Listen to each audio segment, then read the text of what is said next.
央行3届调降今年的经济成长率，即 GDP 预估是1.46%。各界也伫咧烦恼讲，台湾今年要保一敢是有困难的。另外，台湾经济研究院公布8月制造业营业气候测验点，虽然是有起，不过这起的趴数也是真有限。台经院表示，讲这全世界2大石油出产国的减产原油计划，因能到12月底，会互国际油价一直起来。而且顶礼拜美国的联准会这利率虽然无起，不过预期也代表讲这关利率的时间会愈长，这将有可能会互这全世界出现这第2届的通货膨胀。受到全世界终端需求无好的影响，央行第3遍下修今年经济成长率 GDP 估计达到1.46%，引起各界关心。台湾今年要保值是毋是有困难？台湾经济研究院公布8月制造业的营业气候测验点，虽然继续上扬，不过上扬的幅度有限。服务业测验点结束进行连续3个月上扬的态势，转做下滑。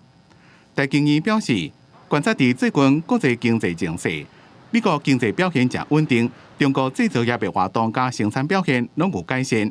不过，伫咧电子终端需求无好，科技产品优惠力量甲以前是袂比的。目前看起来，整个的景气在第3季看起来是反弹居多，急单比较多。至于长单或长期的需求，目前能见度还并不是那么的明显。但伊表示，伫全世界2大产油国家——沙特阿拉伯加俄罗斯，高价初宣布甲每工减产原油的计划延长到12月底了后，带动国际油价一直起。而且顶礼拜美国联准会利率虽然是降起，不过也放出将要维持高利率更加长的时间的信息。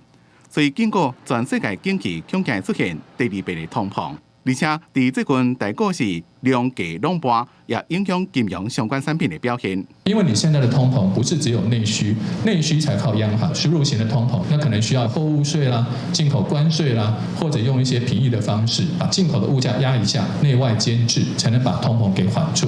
台股伫早盘起要加8点，到16440点附近。台积电伫咧早盘起2块，起到524块。不过因为这礼拜5是中秋节连假，伫放假进前继续量缩伫咧观望，台股是毋是让进一步强势反攻，也搁来看。记者综合报道。